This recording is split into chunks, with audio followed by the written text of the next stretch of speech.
Roda de Isábena está situada en lo alto de un montículo, dominando el curso y valle del río Isábena. Roda es el pueblo más pequeño que cuenta con una catedral.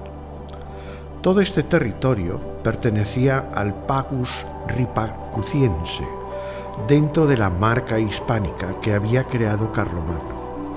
Hasta el último tercio del siglo IX, estos territorios dependían políticamente del condado de Tolosa.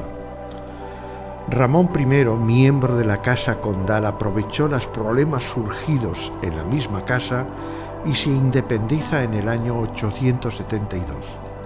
Un factor importante será el establecimiento contra viento y marea de una diócesis para Ribagorza, porque es importantísimo para los condados cristianos hispánicos el control religioso de sus territorios mediante la elección de obispos propios. El emplazamiento de Roda en la cuenca media del río Isábena fue especialmente importante. Roda estaba en una zona recientemente conquistada y, por tanto, fuera del territorio otorgado a Urgel. Tras un primer intento de crear una diócesis para Ribagorza en el año 939, tiene su consolidación en la persona de Atón, hijo de Ramiro I, en el año 957, que tiene lugar la consagración de Roda por el obispo Aimerico de Narbona. No sabemos nada de la catedral primitiva.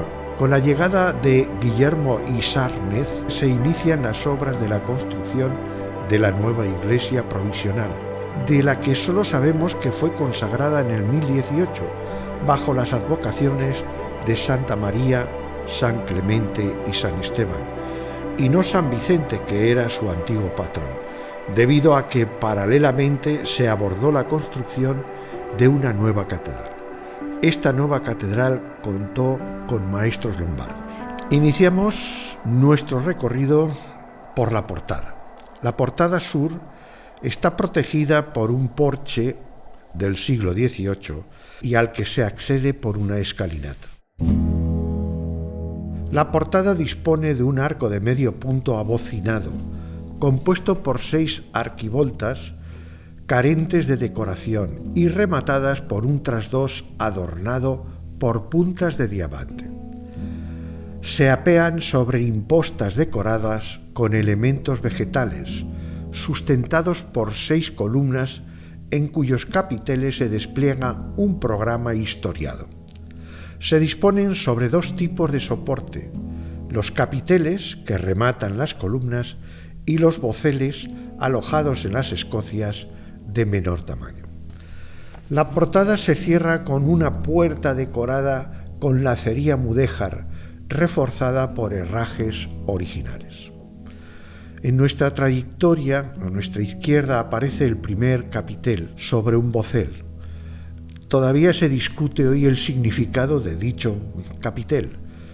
La traducción hasta ahora que se ha ido imponiendo era que representaba a Adán y Eva en el paraíso, pero recientemente se ha publicado un librito en la que no sería Adán y Eva, sino unos personajes de la Eneida, donde la persona, la mujer, en este caso la diosa Dida, llevaría la palma de oro.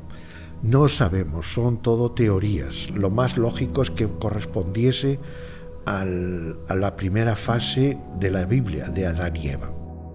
El siguiente capitel aparece San Miguel luchando contra el dragón apocalíptico. En el libro del Apocalipsis dice: en el cielo se trabó una batalla, San Miguel y sus arcángeles declararon la guerra al dragón. En el capitel se ve a San Miguel armado con la lanza y el escudo, como lucha contra un dragón alado de 7 cabezas, simbolizando la lucha del bien contra el mal. El tercer capitel también es discutido. Para unos simboliza el sacrificio de Isaac, para otros significa el martirio de algún santo, porque aparecen 2 figuras vestidas, una con túnica corta, blandiendo una espada, y otro con túnica más larga, y sujetando la cabeza, pero por la esquina del capitel aparece una mano, conocida por el nombre de Dextera Dei, o mano derecha de Dios, parando el sacrificio o en actitud de bendición. La Dextera Domini es una mano derecha que recoge en su palma los dedos anular y meñique, y los otros tres permanecen extendidos, alusión a la bendición trinitaria. Por eso, la presencia de la mano es una alusión directa al poder de Dios. El siguiente capitel es uno de los más hermosos que hay, la celebración del obispo San Ramón. Está inspirado en la escultura del sarcófago que está dentro de la iglesia y al que se trasladaron los restos en el año 1070. De forma descriptiva, se ve a un obispo cubierta su cabeza con mitra, rostro barbado, sujetando el báculo con su mano izquierda, revestido de casulla y que en su parte interior viste una dalmática que se llevaban los pontificales y con su mano derecha bendiciendo. A su lado aparece un diácono y a su otro lado aparece un subdiácono. Es una clara inspiración del sarcófago de San Ramón. Otro capitel muy bonito lleva un nombre raro de origen griego que se llama psicóstasis o peso de las almas, donde aparece San Miguel y el demonio pesando las almas. Se puede identificar a San Miguel por las alas y otro personaje que es como una figura antropomorfa que está intentando engañar, apoyando la balanza a su favor. Dice el capitel corresponde al peso de las almas. Es un tema que aparece también en Egipto, que se pasa y se copia después para el cristianismo. El siguiente capitel es la purificación de la Virgen y presentación del templo. Es un texto del Evangelio de San Lucas en el que presentan al niño Jesús, lo ofrecen y a la vez la Virgen queda purificada del parto. El problema de este capitel es que está muy deteriorado y le falta el niño porque se ha desintegrado, pero la escena es muy bonita. San José con el cestito de la ofrenda, la Virgen con el niño y en el lado derecho del capitel aparece un sacerdote y el altar donde se ofrecía al primogénito. Y tuve la suerte, digo tuve porque fui yo el que lo vi por primera vez, de descubrir un Vultus Trifons. Esta imagen tan extraña no corresponde a ningún capitel, sino a una imposta. Es una cara con 3 rostros, 3 frentes, 3 narices y 4 ojos. Todo ello fundido en una imagen. Se le conoce por el nombre latino de Vultus Trifrons, la cara de 3 frentes. Este tipo de imagen es muy anterior al cristianismo. Se puede remontar a la mitología griega en la que el cancerbero, que era un león de 3 cabezas, vigilaba la puerta del Hades, el mundo del infierno. Hoy en día se está utilizando esta imagen en los videojuegos e incluso en las películas. En el siglo XIV se utilizó esta imagen como símbolo de la Trinidad, añadiéndole una aureola a la cabeza. Pero en 1563 se prohibió la utilización de este símbolo de la Trinidad en el Concilio de Trento. Cuando el Vultus Trifrons se encuentra en las portadas, aunque sea más un signo más diabólico que religioso, representa al guardián de la casa de Dios, el portero del recinto sagrado.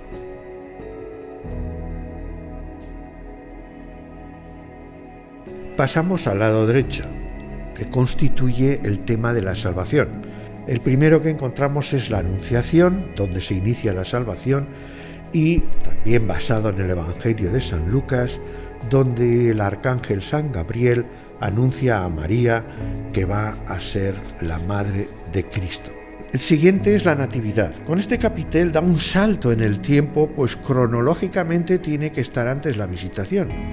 Utiliza el texto del Evangelio de San Lucas y las imágenes del sarcófago de San Ramón.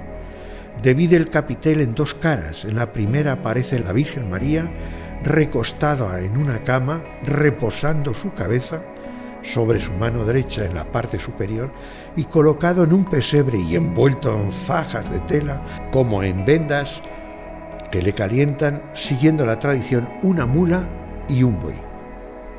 No aparecen en el Evangelio la mula y el buey. La esquina del capitel lo ocupa San José sentado y su cara está totalmente destrozada. En la otra cara del capitel aparece un ángel señalando con el dedo índice la escena de la Natividad a los pastores. Imágenes escuetas, sencillas, que hacen comprender fácilmente el mensaje a los que lo ven. El siguiente es la Visitación, que tenía que haber ido antes. Pero el texto, basándose en San Lucas, aparece la Virgen, Isabel y el anciano Zacarías en casa de Isabel.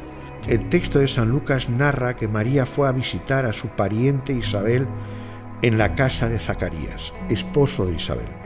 Siguiendo el modelo de los capiteles pequeños, el autor sintetiza la escena con la representación de María e Isabel, que se abrazan ante la presencia de Zacarías. Las figuras siguen siendo hieráticas, miran hacia el espectador, amplios ropajes los envuelven. Se inspira muy claramente en el sarcófago de San Ramón. El siguiente capitel es la Epifanía o Adoración de los Reyes Magos. Este episodio de la infancia de Jesús tiene su fundamento en el Evangelio de San Mateo, que se presentan a 3 reyes magos y le ofrecen oro, incienso y mirra. Presentan tocados con sendas coronas y llegan a rendirle tributo a Jesús, que se presenta sentado sobre la rodilla izquierda de María. Eso se llama Teotokos, o trono de Dios, sentada en ese trono que es cuando recibe a los magos. Hay otra escena en el siguiente capitel, que es un guerrero blandiendo su espada y que se enfrenta a un león, frenando su embestida con un escudo de pie. ¿Qué significa? Pues esto es la lucha del bien contra el mal. Hay un texto en una carta de San Pedro que dice: «Sed sobrios, estad alerta, que vuestros enemigos el diablo, como león rugiente, ronda buscando a quien devorar. Resistidle firmes en la fe». Es la lucha permanente del bien contra el mal. El siguiente capitel es otro inspirado también en el sarcófago de San Ramón, la huida a Egipto. Hoy diríamos Jesús emigrante, que escapa de Herodes, que quiere asesinarlo. La escena se ajusta con maestría al marco, siguiendo la ley del marco, acomodación de las figuras al espacio que van a ocupar, y es un intento de dar movimiento a los personajes junto a varios momentos de la huida de Egipto. Una protagonizada por el ángel, cuando avisa de las intenciones infanticidas de Herodes, y la otra, San José sujetando las riendas del jumento en el que llevan montados a María y al niño Jesús. El gesto de San José, que mira hacia atrás, le da a la escena un sentido menos rígido. Sobre el bastón al hombro lleva colgado una alforja. San José siempre ocupa, en la religiosidad medieval, un puesto secundario. Sin embargo, aquí se convierte en protagonista al colocarlo en el centro de la escena. La última imagen que vemos en este lado de los capiteles es la cabeza de un bóvido, justamente enfrente del Vultus Trifons, en la impronta del lado. La cabeza de ese bóvido significa que el atributo de San Lucas, sobre el que se inspira la mayoría de las escenas, es precisamente un bóvido, y simboliza el holocausto, tanto para los judíos como para muchos pueblos cristianos. El atributo del evangelista Lucas es un toro porque su evangelio comienza con el relato del sacrificio del sacerdote Zacarías en el templo de Jerusalén. Casi todas las escenas de esta portada pertenecen a su evangelio. Algunas consideraciones. Manuel Iglesias escribía en uno de sus libros: será imposible averiguar por qué puso tanto interés en reproducir el temario del sarcófago en esta portada. Recientemente el profesor Ezquerra Lapetra ha escrito un artículo en el que afirma que el 27 de diciembre del año 1170 el cadáver de San Ramón se introdujo en el nuevo sarcófago. Aquel día la comunidad de canónigos de San Agustín celebró una liturgia especial basada en el oficio del día, festividad de San Juan Bautista y el oficio de difuntos. Afirma que todas las imágenes del sarcófago se pueden deducir de los textos litúrgicos de ese día. Insiste en la importancia que las comunidades de canónigos regulares de San Agustín daban a la fiesta de la Natividad del Señor. La portada que acabamos de explicar se puede fechar en torno al primer tercio del siglo XIII. Su autor conocía muy bien el sarcófago de San Ramón, en el que se inspiran la mayoría de los capiteles. Sintetiza muy bien el contenido. En el capitel de San Ramón logra una gran perfección al trabajar muy elegantemente las vestiduras y el detallismo de sus caras. Vale la pena que cuando visitemos la catedral nos fijemos en esta portada sur. Nos ayudará a descubrir el sentido moderno, ideológico y en ocasiones geométrico y abstracto que tiene la escultura románica en pleno siglo XXI.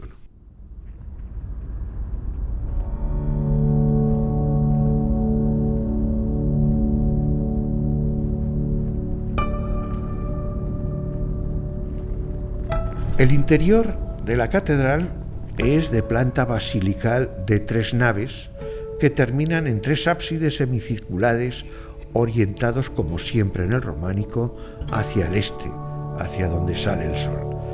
Las naves tienen 4 tramos articulados por medio de 2 pares de recias pilastras exentas sobre los que se apoyan los arcos fajones y los arcos formeros. La bóveda central se reconstruyó en el siglo XVIII con bóveda de medio cañón apuntado. Las naves laterales están cubiertas con bóvedas de aristas, estas probablemente del siglo entre XII y XIII. El interior de la catedral tiene 2 niveles. Cada ábside tiene su correspondiente cripta, algo que no es habitual en el románico, y ocupan las 3 cabeceras. Produce una extraña disposición condicionada por los cambios en la edificación del templo. Hubo uno de los ábsides, el izquierdo, que fue derribado a lo largo de comienzos del siglo XVII, pero en el año 1985 fue reconstruido por el párroco Moshe Limiñana, al que tenemos todos un gran recuerdo de él. En el muro que separa la cripta norte del central se ha recreado un ventanal geminado, o sea, dividido en 2, en base a su fragmento original prerrománico, quizás visigótico, aparecido en las obras llevadas a cabo en el año 1983. Bien pudiera pertenecer al templo anterior, que no tenemos idea más que eso. Resulta ser hasta este momento el más antiguo testimonio de Roda de Isabel. La cripta central fue ordenada construir por el obispo San Ramón, obispo de Barbastro, en el año 1125, que él personalmente se encargó de consagrar el altar de esta cripta. Actualmente está ubicado el sarcófago del San Ramón, que fue trasladado allí en diciembre del año 1170. En el tramo central de la cripta se halla el magnífico sarcófago que contuvo los restos de San Ramón. Es de las pocas piezas románicas que se conoce con exactitud su cronología. Su frente principal muestra escenas del ciclo del nacimiento de Jesús en consonancia con la fecha de la celebración para la que fue realizado, el 27 de diciembre de 1170. Aparece Anunciación, Visitación, Nacimiento, Adoración de los Reyes Magos o Epifanía.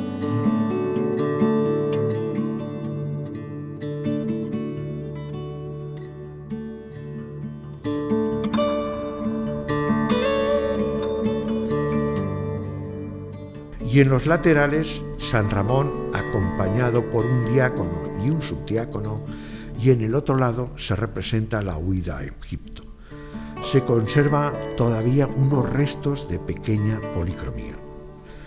Ciertamente tenemos el acta de consagración del altar. Posteriormente ese sarcófago se convirtió en el altar de San Ramón. Y esto será objeto de otro capítulo, es que en las vestiduras de San Ramón se han encontrado unos tejidos que son únicos en todo el mundo del románico. La cripta norte es estrecha y muy larga, cubierta con bóveda de medio cañón, que arranca desde el suelo y rematada en ábside de tambor cubierto por un cuarto de esfera. Se halla decorada en su cabecera por hermosas pinturas al temple que algunos atribuyen al maestro de Navassa. Es un pintor que tiene unos registros extraordinarios que están en el Museo Diocesano de Jaco. Cubriendo el cascarón absidial encontramos una Majestas Domini, o Majestad de Dios, Cristo sentado y bendiciendo con un libro en su mano izquierda. No hay mandorla mística y está rodeado de los tetramorfos, los 4 animales y signos de los evangelistas. En el frontal del arco triunfal hay una decoración vegetal y en la clave flores y bajo la capa de pintura una cruz de consagración con una inscripción. Ello es anterior y estas pinturas se pintaron encima de esa cruz. En la zona inferior del cascarón hay una decoración poco frecuente, muy poco frecuente. En el inferior aparece todo lucha entre hombres y monstruos. Es la clásica lucha del bien contra el mal. Y a los lados de la cripta hay escenas que proceden de la misma mano que el ábside. En la norte aparece la escena de San Juan bautizando a Cristo, que bendice, mientras que un ángel le ofrece un lienzo para secarse. En el lado sur está la escena de la psicóstasis o peso de las almas. San Miguel sujeta la balanza con 2 dedos y un diablo bicéfalo que trata de que se desequilibre hacia su lado. La balanza en realidad está simbolizando la mentira, la trampa, el mal. Centra la bóveda un ventanal aspillado que en doble derrame. A los lados lleva una cenefa orlada de amarillo y rojo. Aparecen las escenas profanas de la vida diaria en un calendario agrícola o menologio que comienza a nuestra izquierda con enero, que se muestra como un personaje vertiendo agua con una jarra y cubierto con un sombrero. Febrero, como otro calentándose al fuego y con una pareja de peces. Y marzo, como un hombre podando las viñas y acompañado de un carnero. Hasta aquí, tiempo de frío, van capa, capucha y sombrero. Estos 3 se podrían interpretar como signos del zodíaco: Acuario, Piscis y Capricornio. Abril, primavera, se representa por una mujer con flores en sus manos alzadas. La siguiente corresponde a mayo, un hombre tocando la flauta. Está muy deteriorada las pinturas y a la derecha del ventanal absidial continúa el ciclo. Junio, mostrando por un hombre segando con guadaña. Julio lo hace con una hoz. Agosto es la trilla de la mies representada por un hombre que golpea con un mayal el trigo cosechado. Septiembre es un hombre recolectando frutos de unos arbustos. Octubre nos muestra el trasiego del vino, desde un pellejo a otro gran recipiente. Noviembre, el engorde de los cerdos preparándose para San Martín. Vemos al pastor de nuevo con el gorro de la capa y la capa, sacudiendo un árbol para que caigan sus frutos y lo coman los cerdos. Y por fin diciembre, que lo hallamos como una pareja tras la mesa llena de viandas. Pasamos a considerar ahora el altar mayor. El altar mayor está sujetado por tallas románicas que representan a ángeles que portan los símbolos de los tretamorfos, o sea, evangelistas. En otro momento, estas 4 tallas sirvieron como base del sarcófago de San Ramón, porque era tradición que los que iban en peregrinación a visitar la tumba de San Ramón le diesen un abrazo. Hoy se sacaron de la tumba y se llevaron y se colocaron en el altar mayor. En el lado sur del cilindro central, una deteriorada talla románica de San Juan, muy chamuscada, que fue quemada, que formaba parte de un calvario y cuya imagen de Cristo fue quemada durante las guerras del siglo XX. Vamos a ver algo que es muy original y que normalmente no se puede ver, que es la capilla de San Agustín. La capilla de San Agustín se manifiesta al exterior como un cuarto ábside. En su muro sur, fragmentos de opus spicatum en forma de espina de pez, lo que podría acreditar que puede ser la iglesia más antigua que hay en Roda. El templo fue bastante mayor en longitud, pero después se recortó cuando se construyó la sala capitular. En la zona superior, compuesta por un cilindro absidial, cubierto por un cuarto de esfera, estrecho presbiterio, cubierto de medio cañón, restos con técnicas de fresco y temple, es algo excepcional. Lástima que esté tan deteriorado. Pero en la bóveda se ve un círculo, hubo una Majestas Domini, o Cristo en Majestad, rodeado de ángeles y tetramorfos, de los que no resta sino apenas la mandorla. Cristo llevaría en la mano un libro en el que se podía leer Ego sum lux mundi, como el de San Clemente de Taúl, y en el cilindro absidial, cuadrado símbolo de tierra, hubo 4 figuras de santos, obispos, orlas con nimbo, de las que hay muy pocas en buen estado. En el intradós presbiteral también hubo 6 imágenes, de las que la única aceptablemente conservada corresponde al lado norte. Pinturas de cronología estimada del siglo XII, y se han relacionado con el taller del maestro de San Clemente de Taúl.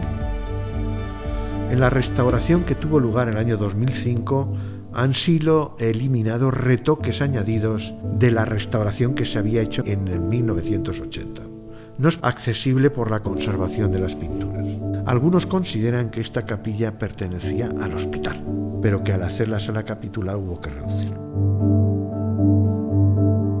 El verdadero lujo para los amantes del románico es el claustro. Es un verdadero lujo. El profesor Vicent Devey de la Universidad de Poitiers dice que es el ejemplar con mayor número de epigrafías. Su construcción se debió iniciar hacia los años 1136-1143, años que estaba de obispo Gaufrido. Capiteles son de gran rusticidad, geométricos, vegetales, heridos con huellas de mechinales para apoyos de estructuras. Hay 2 en el ala sur que muestran representación figurada. Capitel de caballo, capitel de perrito, etc. Si algo caracteriza a este claustro es la gran cantidad de laudas funerarias.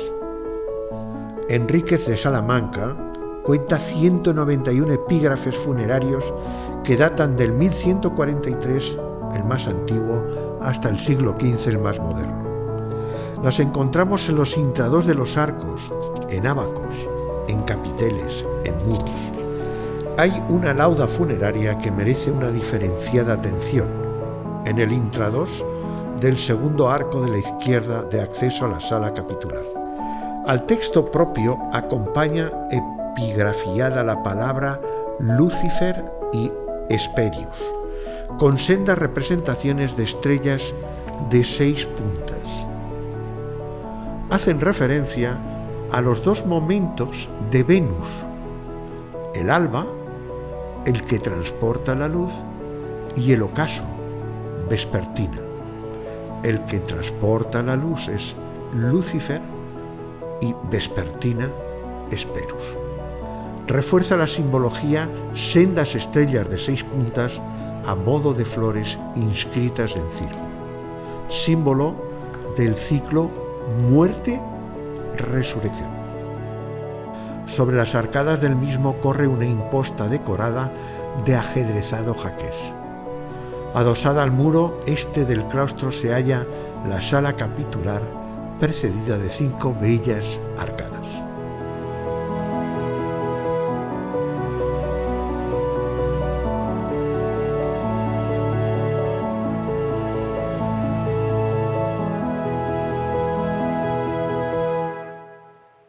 Dejamos para el final el poder hablar del mobiliario y tejidos.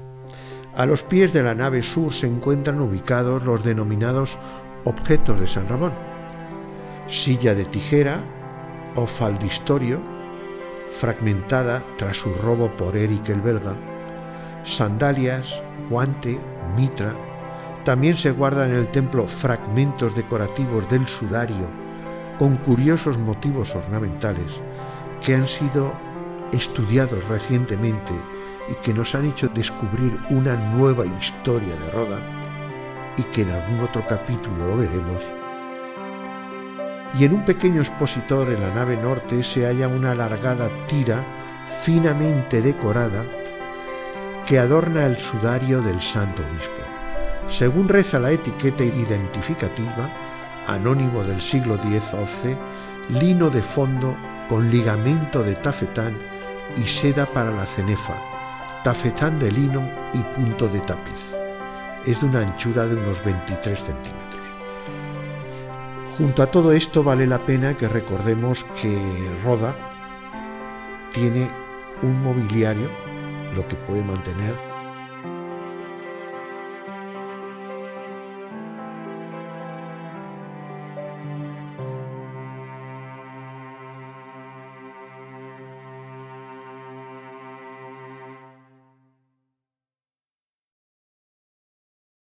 Esta catedral dedicada a San Vicente es un románico primitivo, como se le llamaba antiguamente. Las características se pueden ver sobre todo al exterior. El ábside central, muchísimo más grande que los ábsides laterales, siguiendo la corriente románica, y además pertenecen al estilo románico lombardo, en el que las 2 características típicas exteriores son los arquillos lombardos, los arquillos que están cubriendo la parte superior del ábside, y las lesenas o columnas adosadas, que son columnas de ornamentación. También deciros que este monumento, catedral, ha recibido muchas influencias a lo largo de los siglos. Uno de ellos tenemos la torre, extraordinaria torre, que se debió construir en torno a 1750 aproximadamente, juntamente con, digamos, la entrada sur.